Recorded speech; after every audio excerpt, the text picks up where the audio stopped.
Hi, my name's Phil. I like talking about politics, and in this video I'd like to discuss the suggestion coming from a few people that Keir Starmer should sue Rishi Sunak for part of his interview with Piers Morgan revealed yesterday. The case for defamation certainly seems to be there, but what are the pros and cons? But first, if you'd like to be notified of daily news and politics, please subscribe to the channel. So I tried to discuss this in the Labour Social stream this morning with a few technical problems. So let's go through this. Rishi Sunak had an ill-advised interview with Piers Morgan, and it's attracting some attention.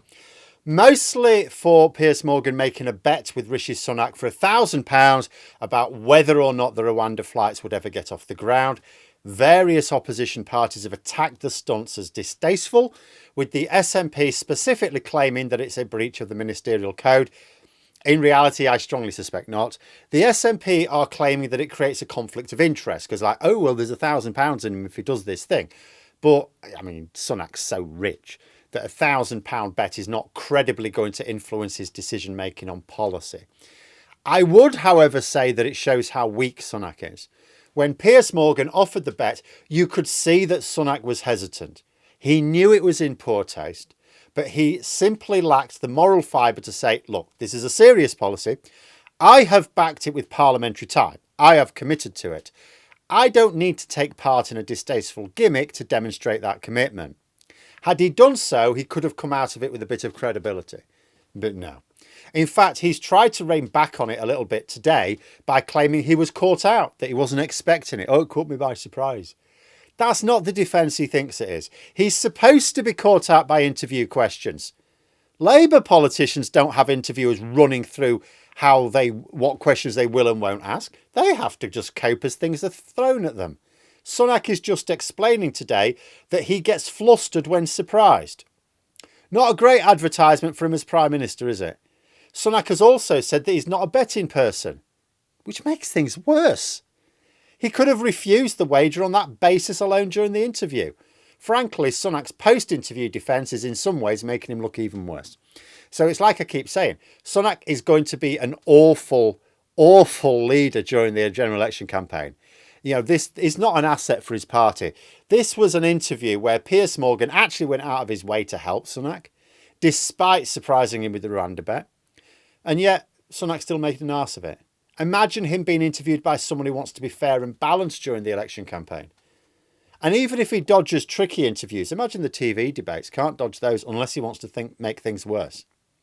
But what has the potential to really land him in hot water is his repeat of allegations that Keir Starmer, during his legal career, chose to defend terrorist groups. Being clear, he did not. And Sunak has been told in no uncertain terms that he did not.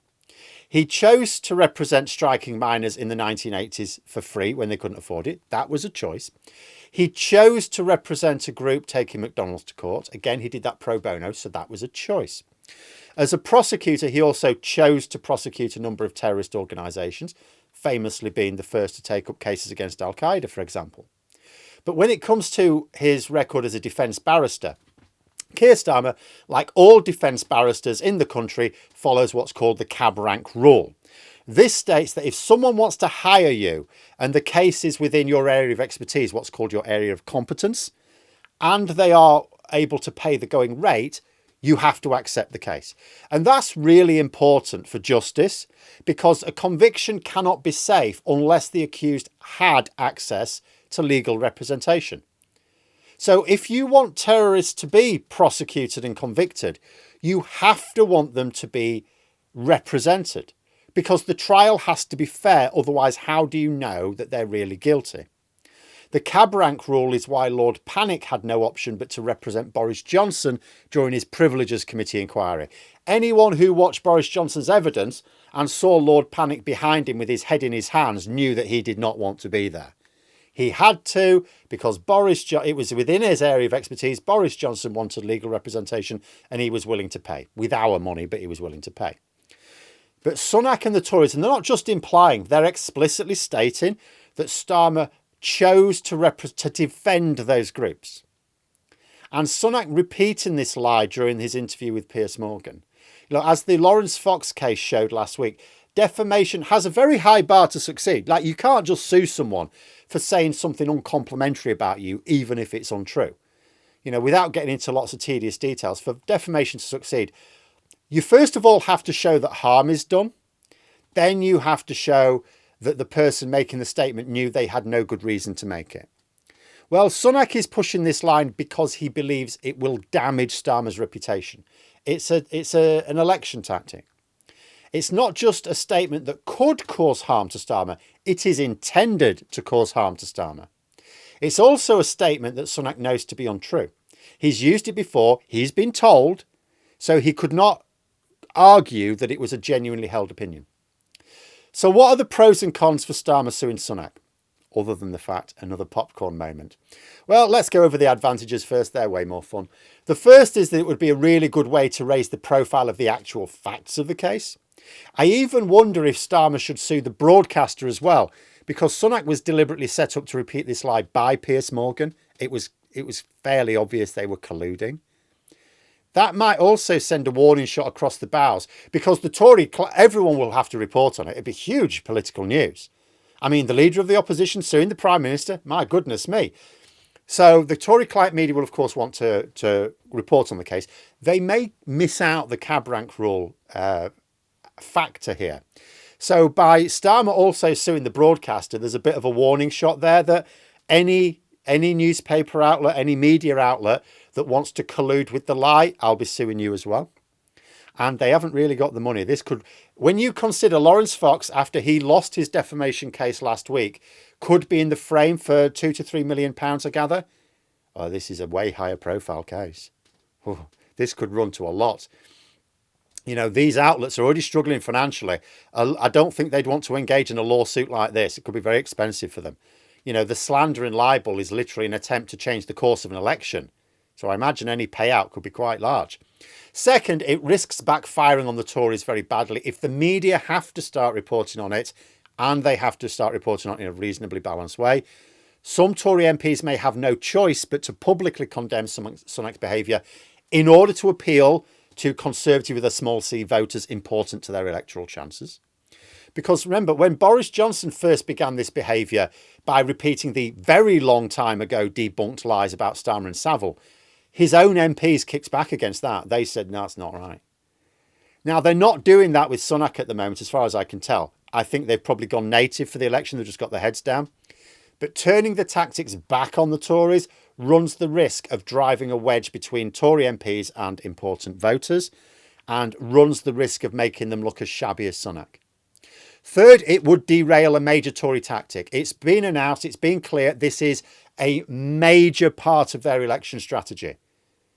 They made that clear at the end of last year that they're going to attempt to smear Starmer's legal career. If a lawsuit blocks off this avenue of attack, hard to see how they have another one to switch to. Fourth, it would eventually generate a very humiliating apology from Sunak that, if the Tories have gone along with it in the interim, would reflect very poorly on them. That would put the Tories on the back foot for the election. Fifth, it would act as a warning to politicians that there are consequences for deliberate lies. Frankly, I think there should be criminal consequences when it's elected politicians lying like this, given the very serious consequences. But if civil action is all there is, then there's a moral case for using it there.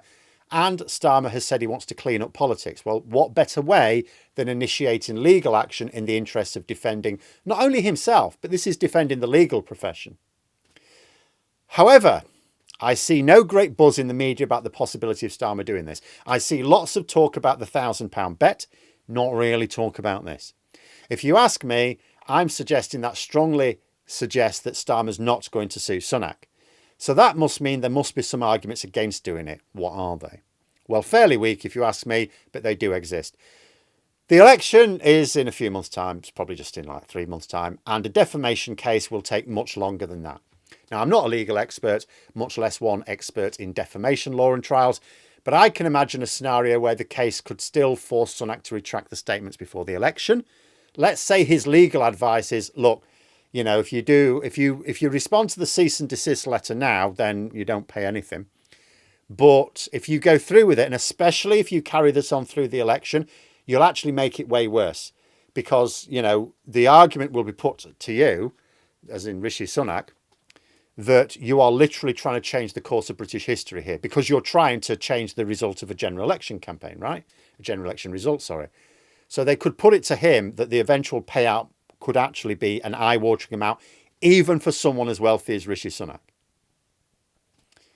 After all, compensation has to be based partly on how much damage is actually done, and using it as a major election campaign tactic will mean a lot of damage potentially done. But that's just an assumption of mine. You know, if Sunak believes he can tough it out, there is every chance he doesn't retract it before the election, in which case the lawsuit has to run its course, which will go well beyond the election, no matter when that election is. It might also be feared that suing Sunak draws whataboutery accusations. You know, for example, Labour's famous attack ads from last year. Now, I think Starmer and Labour could simply say, well, if you thought that's defamation, you were quite free to sue us. I notice you didn't. You know, if you think you've got a case there, why not counter-sue us? But it might be argued that maybe it'll muddy the waters. Still, given that the Tories and their client media could bring that up whenever they like anyway, I'm not sure that's a good reason not to sue Sunak here. And if Labour think that is a good reason not to sue Sunak, I would say, well, that was all the more reason why you shouldn't have done those attack ads in the first place then.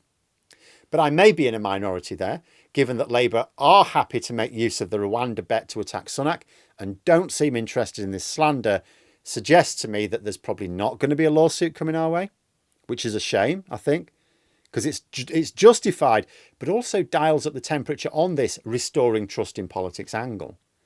But we shall see. It may just be that it's been discussed and they don't want to say anything until they've gone through it all. Who knows? But there we are. Those are my thoughts. Let me know yours in the comments below. Hope you found the video interesting. If you did, please click the like button. And if you'd like to support the channel further, the join button for memberships. And until next time, I'll see you later.